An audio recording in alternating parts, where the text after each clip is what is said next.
All right, we are back with part 2. We're joined by Matt Draper with the Department of Defense. So we were just going through the challenges. We were going through a bit of the I'd say, proactive measures we're starting to take, but they do still feel a little reactive. You addressed 5 critical areas of the supply chain, but let's go into some of the specific programs. Let's talk about the one on your shirt right out of the gate. Tell us a little bit about that. This is one I'm very, very passionate about. It's an angle of our workforce development program. So we need to get kids excited about manufacturing. Yeah. We have lots of data at this point that shows us that if we don't expose a student to STEM, by the time they're in 6th grade, and if they're not engaged by that, not only do we lose them in STEM, and engineering type careers, but we also lose them in manufacturing careers. So we have a multi-tiered program here. This is the metal program. We also have ACE, which is America's Cutting Edge. This is for manufacture things like castings and forgings. On my shirt, America's Cutting Edge is about machining. Right? And in that type of a program, we start at kindergarten. We are trying to expose students to how cool manufacturing is and trying to give them capabilities to make something. So I work in castings and forgings, right? That's hot metal. So how do you introduce a kid to hot metal? Oh, we can make chocolate. Imagine what I can teach a kid using the manufacturing process for a chocolate bar. I can teach them about molds, about how you're trying to heat things up, about controlling that manufacturing process and getting repeatability in the product. So that's what we do at that grade level. Then we take a step up, so more targeting, say, the 18 to 30 population. We have boot camps. So if you have never made anything before in this type of space, in 1 week, we will condense down curriculum. By the end of that week, you will make something. Not the instructor, you are going to make something. And we do that in both the metal program and in the ACE program. So for instance, this piece that I have here on the table, right? This requires some very, very complicated G-code. This is a more complicated example than what we might make in one of the boot camps. But you may walk in never having made a piece before, and at the end, you go home with a widget that you have made yourself. And we found that to be extremely important. Because again, you're trying to get the kid invested in it, but you're also trying to get their parents and their friends interested in it. Yep. So if they can come home and say, I made this, there's a certain amount of personal pride that someone has to being able to do that.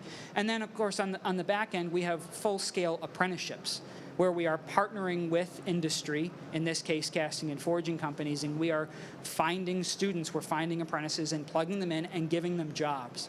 And at that end, it's about uplifting people. Yeah. We are providing them not just a job, but the opportunity to have a career. And we can do that, again, very, very quickly. And this filters into a number of different programs that we have. Like we have ADTM down in Danville, Virginia is another node in our network of workforce development, where in 4 months, you intensively learn a trade. Whether that's non-destructive testing, machining, metrology, welding, additive manufacturing, right? Very intensive 4 months, and then you can go and get a job. Right? We're not talking about 2 years or a 4-year education. Quick. It's a quick 4 months. It's a very quick turnaround. Intensive. And that's what the IBAS program that I work for, the Industrial-Based Analysis and Sustainment program, was built on. We were built on changing workforce development. So you can get people quickly in, and we can, again, rebuild that arsenal of democracy. It's not the assets. It's not the physical things. It's the people that matter. And that's our biggest challenge. We have massive challenges, just for numbers, for instance. Just for submarines, just for new construction. This is not sustainment. This is not destroyers, carriers. Right? Over the next 10 years, we have to hire 140,000 people. So over 10,000 people every year for 10 years in a row. That is a massive number of people in skilled trades, in engineering. And again, that's just one program that we have. So that workforce is the foundation of everything that we are doing here. And that's part of what the metal program is and the rest of our network of workforce development. This is a great example. A lot of the things you shared were getting kids excited about it when they're young. You're talking about as young as it gets, and then making sure they're into it by 6th grade, like you said. Some of the like 140,000 workers a year is what you said? Over 10 years, over 10,000 Over 10 years. I mean, that's that's still a lot. Well, And again, for numbers, for a trade skill, that's about equivalent to the number of people per year the entire state of Florida is going to make available in those type of skilled trades. wow. Wow. These are massive numbers. Well, that's interesting that you say that, because you also talk about, hey, we need tech involved so we can take people out of some of these dangerous scenarios. So tell us a bit about that, because if we still need all of these people, what are they doing when you're trying to make the jobs less, you're trying to make the jobs where the people don't have to put themselves in danger, if you will. Well, we are never going to replace a human being with a robot. We are going to augment the person and make them more powerful. We don't have enough people to begin with. We're not replacing anybody. Everyone is always just going to be improving their own capabilities. So in that space, we have several $100 million that are going towards the automation of trades, labor, and smart manufacturing, where we are working to build cells where you can 3D scan a component and then automatically overlay that against a 3D model, remove away areas that are non-compliant, automatically come on and do an inspection of that component, like an ultrasonic volumetric inspection, and determine where do you have a defect. And then we use the lessons that we have learned recently from additive manufacturing to teach us how to do autonomous welding. Autonomous welding is very similar to additive manufacturing, but in a lot of parts that we have in the field, we have to repair them. You might have to machine away a little corroded layer on a part and then build it back up before you can reinstall it. We can use the fundamentals of additive and the design thought processes of additive to do that repair in an autonomous fashion. So we have two very large programs that are going right now towards that, both with Relativity Space and with Siemens, and we will very soon have a proposal call that goes out, and I would encourage everyone, if you are interested in getting involved in this, please go to cornerstone.army.mil and become a member of Cornerstone. That's where we post all of our funding opportunities. There we'll be posting an opportunity for developing solutions for the automation of trades labor. And that can be any small widget to help you with a machining challenge to massive complicated cells like you might see out here on the floor at IMTS. So we're making a very discrete investment in that. That's over a quarter of my portfolio is in that automation of trades labor space. Again, not just because we're trying to increase throughput, not because we're trying just because increasing quality or making better for the human, but because we have a workforce problem. Right. We cannot build what we have to unless we advance technology. And if I can, I'll give you another example there. Look to Japan and South Korea. That's where we are going to have to be in really just a couple years. Right? They had a population problem. Look at the birth rate that you see in South Korea, one of the lowest in the world. Right? They are not replacing people.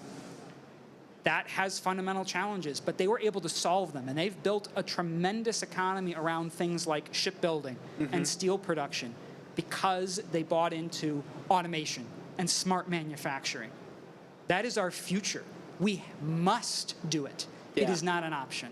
So let's end with a quick call to action here. What is the number one call to action as we wrap this up to keep ourselves on this new right track that we're starting to get on? I didn't want to say get us on the right track because I feel like we're making progress to get there, but so what do we need to do to keep the ship? If you are interested in a career in anything that I have talked about right now, please, right now, go to buildsubmarines.com. and make a profile, put in an application. If you are interested in things like you might have a child or you might have a neighbor who is interested in something like this and they just don't understand, you want to go to metalforamerica.org, or you want to go to americascuttingedge.org for the casting and forging side and for the machining side. That can give you an opportunity for a new career, any of those three places. And specifically, if you are interested, again, in working with us on doing technology development, if you're a startup company out there and you think you've got a great option for us, or you're just a small mom and pop business and you want to get involved in defense, all of our opportunities, again, are posted at cornerstone.army.mil. You'll see all of our opportunities, and that crosses workforce development to technology development to direct acquisition, where we're trying to help out an existing supplier. We have tons of opportunities to engage with us, and if you want to talk to me, you can find me on LinkedIn. I am happy to have a conversation with anyone. This needs to be a whole of country effort. We have a massive, massive challenge to deter a potential conflict. Right? So please, come join the family and defend our community. Matt Draper, everyone, with possibly the best call to action of the week so far. Certainly the most impassioned. Matt, it was excellent having you on. Thanks for sharing so much about the situation. It's a pleasure. What we're doing about it. And I have a thing for you if I can. This is called a challenge coin that we have in the Department of Defense. So this is a challenge coin for our medal program. Let's get right? the zoom like in on that if we share can. that We're with gonna, you here. We're going to give this a shot. Or at least I'm holding it up. I'm going to guess it doesn't look exactly like the one up there. But I appreciate this. I accept the challenge. Thank you for bringing me in. And It's a pleasure. We will be back with more interviews very soon. Thank you.